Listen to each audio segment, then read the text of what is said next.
Olá, vamos começar mais uma aula de Sociologia.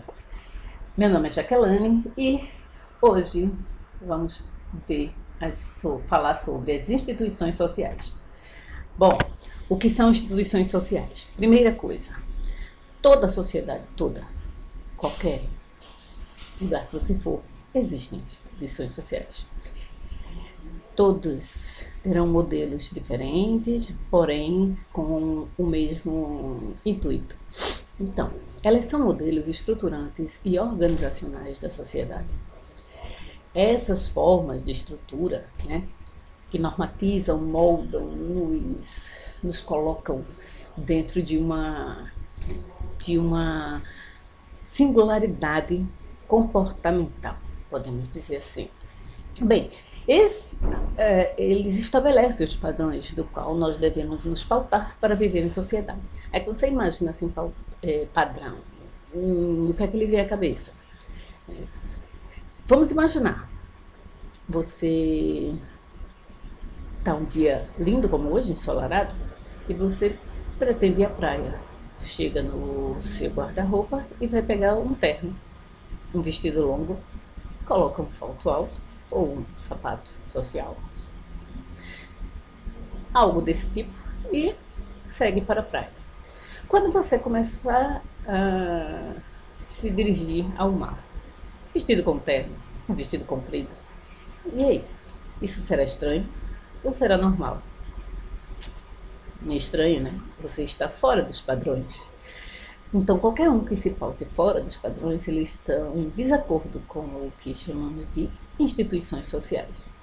É assim que a gente nasce, a gente já faz parte dessa conjuntura, dessa estrutura, modelo, que é a primeira, e a gente pode chamar de primeiro grupo social, ou primeira instituição, ou instituição social primária, que é a família. É lá que aprendemos as primeiras noções de vida em sociedade, o que fazer, o que não fazer, o que poder dizer e o que não. Geralmente, quando a criancinha, o bebezinho começa a andar, ele está descobrindo o mundo, então ele quer mexer em tudo. E aí cabe aos pais, aos responsáveis, a dizer que não é aí, que não pode mexer, que não pode fazer isso. Ou seja, começa a criar esses padrões, começa a criar limites, do que ele pode e do que ele não pode fazer. Bom, quando a gente está falando de família, também é ela que nos leva a outras instituições também bastante conhecidas. A igreja, a escola, quem também nos fornece os primeiros documentos que nos faz ser reconhecido como parte dessa sociedade. Se você não tem um registro civil, ou seja, se você não tem um registro de nascimento, um RG, você não existe para a sociedade. A pandemia fez com que isso fosse... com que essa situação fosse bastante crítica, bastante reconhecida. Observamos que existem várias pessoas que são chamadas de pessoas invisíveis. Por que invisíveis? Porque elas para o Estado não existiam, elas não tinham CPF, elas não tinham RG. Então, para poder conseguir o auxílio emergencial para a pandemia, elas precisaram regularizar a sua documentação. Isso ficou evidente de quantos invisíveis existem na nossa sociedade. Bom, podemos dizer, a grosso modo, assim, que as instituições sociais estão diretamente ligadas ao nosso modo de pensar, agir, sentir, desde que nascemos. Esses modelos, eles já estão prontos. E as mudanças em sua estrutura, muitas vezes, ela vai ocorrer de forma independente, abrupta, às vezes, e a maioria das vezes é assim, com muita relutância. As instituições sociais têm essa particularidade de serem duradouras. Bom, deixa eu falar um pouquinho dessa visão, o que é instituições. Para esses três que são reconhecidos, como os clássicos da sociologia, Durkheim, Weber e Marx. Bom, Durkheim, que debruçou-se sobre a educação, que faz parte das instituições sociais primárias, né, a escola, disse o seguinte: a educação é para construir consciência social, superar a si mesmo, socializar. É algo moralizador e não apenas para ensinar coisas técnicas para o trabalho. Serve para refletir sobre que tipo de cidadão os alunos estão se tornando dentro do organismo social. As instituições devem ser fortes a fim de manter a ordem e propiciar o progresso, coesão, solidariedade e consciência. Bom, Durkheim é reconhecido, lembre das nossas aulas anteriores, pela sua forte, né, convicção e pelo seu forte trabalho sobre a questão da coesão social, da importância da coesão, né? E essa coesão que vem a partir da solidariedade orgânica e mecânica, no caso das sociedades mais modernas como a nossa, a sociedade orgânica. E essa sociedade orgânica, que é complexa, né? Ela tende a ter uma coesão mais frágil. Bom, as instituições, elas são justamente para isso. As instituições, e ele aí trouxe a escola, né, como uma das principais, ela veio justamente para isso. Ela vem para, principalmente, ela vem para o quê? Para nos organizar socialmente, não apenas para nos fornecer conteúdos, para passar em concursos, para passar em universidades. Não é, a escola não tem somente, não é conteudista, ela não deve ser conteudista. Ela deve principalmente ensinar, né, trabalhar essa questão de propiciar um progresso social, né, que para Durkheim esse progresso se dá principalmente a partir da ordem, né, já que ele vem de uma linha positivista. Bom, então, pode observar então que ele também fala dentro dessa questão de controle, né? A escola tem um controle, toda instituição tem esse controle, tem a função de controlar, como falei antes, é uma estrutura que molda padrões. Já Weber, ele diz o seguinte: a racionalização do mundo é crescente em todas as áreas. A burocracia toma conta de todas as instituições, governo, escola, religião. Os burocratas são profissionais da impessoalidade, seguem regras e daí seu poder. Vem seu poder. Ele define as instituições sociais como organizações, como autoridades sobre a sociedade e os indivíduos. Olha só, Weber, ele faz uma leitura bem mais abrangente, né, do seu ponto de vista, da sua visão sobre as instituições. E fala do seu poder, dessa autoridade que ela exerce sobre os indivíduos. E isso daí é muito latente. Isso ficou muito evidente também nas últimas semanas. Vocês viram aquele caso da menina? A gente não vai entrar aqui nas polêmicas, mas assim, vamos entender um pouquinho como a coisa, né, ela sofreu influência de uma grande instituição.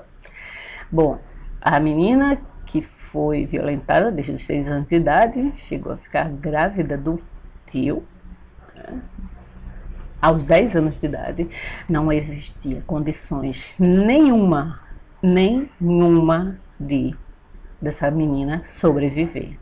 Estou falando da menina, da mãe, tá? Não estou falando do feto, não. Estou falando de alguém que já existia, que já está marcada na vida, que já tem traumas, que assim, esses traumas são absurdamente profundos. Mas essa criança, totalmente já atormentada, violentada, ela passou por um procedimento, foi passar por um procedimento que já não me cabe, né? Nunca me coube também decidir sobre a vida de ninguém, mas assim, isso sou eu. Porém, várias pessoas de diversas religiões, né? Diversas instituições religiosas, não concordaram, aliás, queriam evitar que a menina fizesse o procedimento de retirada do feto. Bom, É certo, o feto já tinha mais de 5 meses. Pode ser que esse feto sobrevivesse a uma incubadora. Pode ser, não sei. Não sou médica para isso. Não me cabe, né? Não me cabe decidir. Mas sobre forte influência de posições religiosas, várias pessoas foram para a porta de um hospital, chamaram uma criança de 10 anos de idade de assassina, por conta de um procedimento que, se ela não tivesse tomado, porque ela não ia poder dizer o que é que ia querer ou não, só se fosse levar adiante, né? E se ela levasse adiante, não ia ser o primeiro caso de uma menina que iria morrer porque não consegue levar uma gravidez à frente. Vários religiosos foram à frente de um hospital e chamaram uma criança de 10 anos de assassina. Agora, a gente está falando de uma situação, certo? Mas quantas vezes nós observamos atitudes coordenadas por instituições sociais? Eu estou falando de uma instituição religiosa, mas que ela pesa em várias, né, nuances da nossa sociedade.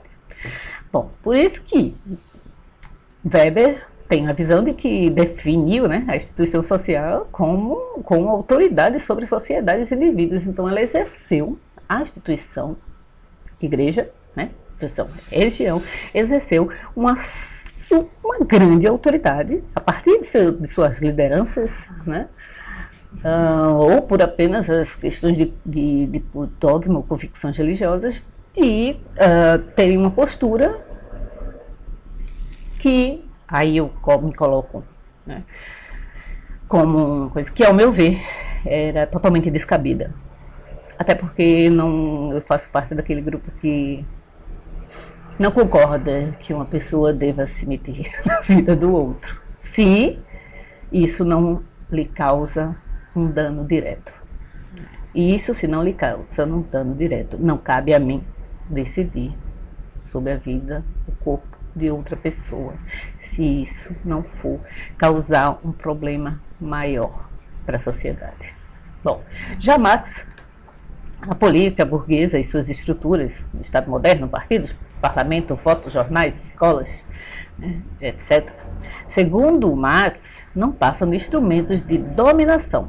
E a democracia burguesa, por sua vez, não passa de uma encenação teatral para fingir que há liberdade e participação efetiva e legalmente igualitária para todos. Ora, Marx, ele vem de uma linha que justamente a partir dos seus estudos, que é a linha materialista, né, a questão do materialismo científico, do socialismo científico, e esse materialismo, ele fala que, assim, que essas instituições, elas, história do voto, jornal, da escola, são, junto, a partir, né, de um pensamento também de um outro grande filósofo que ia nessa linha, que é Althusser, que são aparelhos ideológicos, né, que são aparelhos que servem, as instituições servem para ensinar, tramar uma pseudo-liberdade. Na realidade, uma liberdade que não existe. Que é a questão de dizer que você é livre para votar, decidir quem é que... Isso é apenas uma ensinação, porque na realidade, no final, quem decide são eles. Isso é a visão de Karl Marx. Tá? Se a gente pensar nos últimos acontecimentos, nos últimos 5 anos, vamos pegar assim, nos últimos 5 anos, o que está ocorrendo na nossa política, bom, talvez ele tenha razão, mas aí a gente vai precisar estudar sobre isso, né? Que tal a gente ler um pouco o Brasil, 2015, 2016, 2017, 2018, 2019, até chegar nesse ano totalmente atípico, que é 2020. Vamos usar a internet para isso? Bom, grupo social, instituição. Instituição são coisas muito maiores, certo? Os grupos sociais estão dentro das instituições. Ora, existe a instituição social família e existe a minha família. A minha família é um grupo social. A instituição família faz menção a todas as famílias e ao modo de de padronizar essas famílias. Lembra que eu falei agora mesmo, né, sobre a questão da menina. E a gente viu que uma família totalmente desestruturada, né, onde uma criança era violentada. Isso, né, totalmente descabido. Foi, cadê a mãe? A primeira pergunta que se faz é, cadê a mãe? A mãe morreu. O pai da menina, o pai biológico, que é irmão do autor do crime, está preso. Essa menina ficou sob tutela da avó e do avô, né, paternal. Bom, tudo dentro se pode chamar assim, está dentro de um padrão da família extensiva. A menina vivia sob a tutela da família que a acolheu, que é, né, ligada à questão biológica, padronizada. Mas a família vai muito além disso, né? A família mudou seus aspectos, mudou suas configurações e as formas dessas mudanças ainda hoje estão sendo motivos de grande resistência. Bom, por quê? Porque a instituição, ela é algo que ela não é imutável, mas elas têm suas estruturas muito rígidas, então qualquer mudança é feita de uma forma que precisa ser muito combativa, por questões de cultura, né, por outras instituições também, de manter uma questão padronizada e não querer sair dessas adequações sociais do qual ela foi imposta. Então, o processo de interação, essas são reuniões de indivíduos com objetivos, os grupos. Tem objetivos comuns, a gente pode se juntar por grupo, por gostar de certa música, né? A gente pode imaginar o grupo dos funkeiros, do pagodeiro, dos breguetos. Bom, e em processo de interação, enquanto as instituições sociais se referem às regras e procedimentos que se aplicam a diversos grupos.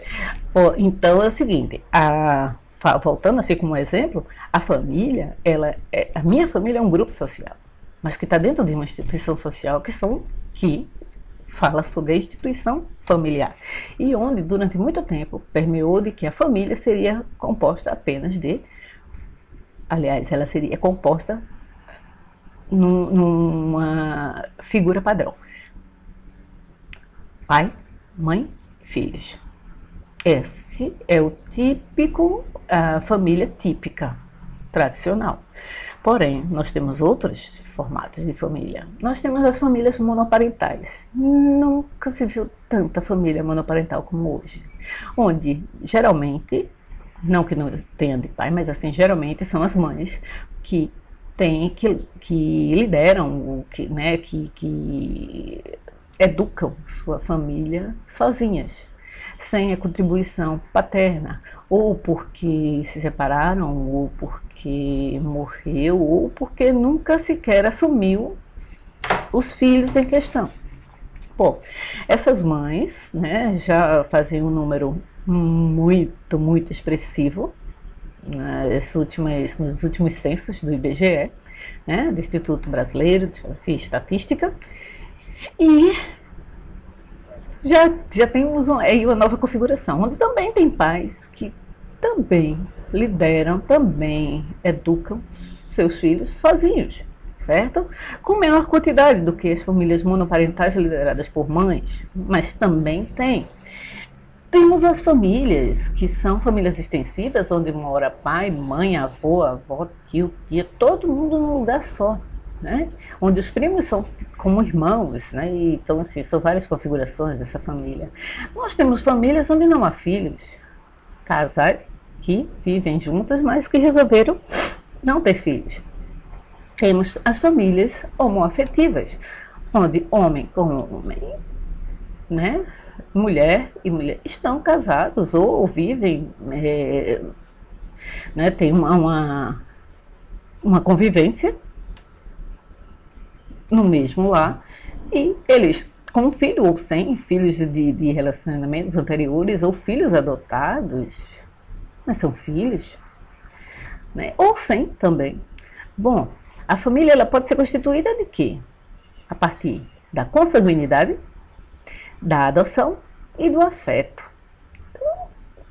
do matrimônio, né? Então, assim, o que não pode faltar na família não é regra, não é o pai, não é a mãe, não é a criança. O que não pode faltar para constituir uma família é amor. Bom, mas é isso. Grupos estão dentro de algo maior, que são as instituições. As características básicas de toda instituição social são a coercitividade, que vem lá da coerção, certo? É o ter poder, ter força, ou seja, impor padrões. A coercitividade, esse é muito potente, é muito forte sobre as instituições. A objetividade, a sociedade precisa aceitar e ter autoridade moral legítima para isso. Se há ainda essa relutância quanto a essas novas configurações de família, justamente porque existe uma parcela da sociedade que não concorda. Não concordando, uma boa parte ainda fica nessa relutância. Porém, isso já foi, assim, mais do que debatido, mas não vai voltar atrás. Aceitem. E quem tem que aceitar, né, não somos nós, é quem está dentro do problema. A historicidade, aí é a questão da perenidade, do tempo, a duração de tempo. Uma instituição social, ela é duradoura, ela não é desfeita como grupos, certo? Ainda que você não goste, ainda que você não queira, aquele formato de família vai sempre existir. Ou, se deixar, vai demorar muitas e muitas gerações ainda. Também. Então, a historicidade é outro ponto, é outra característica básica de toda instituição. E, por fim, mas não menos, né, não menos importante, é a normatividade, os procedimentos padronizados, as regras que são instituídas e aceitas por toda a sociedade. Toda a instituição possui regras. Se você é católico, você segue as regras da sua instituição. Se você é evangélico da Assembleia de Deus, você segue sua instituição. Se você é do Candomblé, você também tem as regras da sua instituição. Se você é de uma família monoparental, a partir do momento que você casa ou você convive com outra pessoa, você deixa de ser monoparental, certo? Então, assim, são regras que são seguidas e tem esse procedimento padronizado. Qualquer coisa que fuja esse padrão, ela destoa dessa característica básica da instituição e nós, né, como todos participantes da sociedade, podemos sofrer o quê? Sanções, né? Podemos sofrer penalidades por isso. Bom, nenhuma instituição é independente, ou seja, todas elas possuem interdependência, de forma direta ou indireta. Todas elas, né, todas as instituições mantêm relações entre elas. A influência de uma sobre a outra parte dos interesses e motivações e da força que essa exerce na sociedade. Volto àquela mesma, né, polêmica da menina. As instituições religiosas foram à frente dos hospitais, que também é uma instituição saúde, né, de saúde, que estava cumprindo uma determinada imposição, estava cumprindo a lei que foi determinada pela instituição judicial, ou seja, não foi um aborto, né, não foi um procedimento feito de forma pessoal, mas sim com autorização da justiça, ou seja, foi um procedimento legal. Mas ainda assim ela quis impor as suas vontades, os seus conceitos, os seus preconceitos também sobre aquela situação. Não deu certo. Por quê? Porque a sociedade, como geral, não é uma coisa única, não é algo homogêneo. Então, assim, a parte da sociedade ficou bem dividida. E a parte que ficou a favor daquele ato grotesco, né, de outra violência sobre aquela criança, né, de chamada de assassina e tudo mais, foi rechaçado por maior parte da sociedade. Ainda bem, ainda há esperança. Bom, os principais tipos de instituição que a gente já falou lá no começo são a família, o Estado, as instituições educacionais, a igreja e as instituições econômicas. Observe uma coisa, todas estas aqui faladas, lógico, existem outras, mas todas elas aqui faladas são reconhecidas por nós. Todas elas possuem regras, todas elas. A gente não muda as instituições. A gente, se não está contente com uma, pode até trocá-la, pode até sair, mas a gente não vai mudar o formato. Quando a gente chegou na nossa família, as regras já estavam lá. O horário de comer, o horário de sair, a forma de nos tratar foi aquela. Lógico que com o tempo a gente vai fazendo algumas concessões, mas a essência permanece. Do mesmo jeito que a essência nas escolas permanecem, esse modelo aqui de aula remota, ele foi necessário, é preciso, mas o quanto nós e boa parte da sociedade sentimos falta daquele contato. E que até não chegar realmente uma solução para esse vírus, né, que hoje, falando em datas de hoje, já supera aqui no Brasil mais de 115 mil mortos, nós precisamos fazer o que estamos fazendo, nos cuidando. Bom, aqui eu trouxe aqui umas imagens, né, para a gente pensar aqui naquele modelinho que eu falei, da família tradicional, o pai, a mãe, as crianças. Trouxe os Simpsons, que é para poder também a gente, né, pensar que e saber que existem famílias que são divertidas também. Aqui, se vocês observam, tem aqui creio que seja uma mãe de santo e uma freira, falando da instituição religiosa, que, embora diferente, a gente não precisa agir com intolerância e sim com respeito, cada um com a sua religiosidade, né? Minha avó dizia o seguinte: quem quer respeito, dá respeito. Então, para que eu tenha meu pensamento, a minha religiosidade preservada e respeitada, eu tenho que oferecer isso ao outro, né? E uma escola, aí se observar, ela seja uma escola indígena, ainda que não seja indígena, ela é precarizada. Observem que assim, tem umas madeiras, eu imagino que essa escola ainda será feita, mas pelo molde de pau a pique, né? Mas mantém um formato que nos é bastante conhecido: o professor à frente, um quadro, você sentados. Existem outros formatos de educação? Sim, tá? Mas esse ainda é aquele formato padrão. E aqui, quando tem assim os índices aqui embaixo, para falar da outra instituição, que é a instituição financeira, os bancos, né? Aquele que também tem regras. A gente pode até pensar, e essa instituição? Todos precisamos de crédito, não é isso? A menos que você tenha muito dinheiro. Mas também precisa de credibilidade. Porém, se você compra e não paga, você sofre sanções. O mercado está aí. E as instituições financeiras também comandam nossas vidas. E são aceitas e reconhecidas pela sociedade. Portanto, elas são o quê? Elas são instituições sociais. É isso, gente. E na próxima aula, né, entre tudo que a gente falou, a gente vai falar sobre a instituição família, Estado, e eu vou dar detalhes de cada uma delas, tá certo? Um grande abraço para vocês e até a próxima.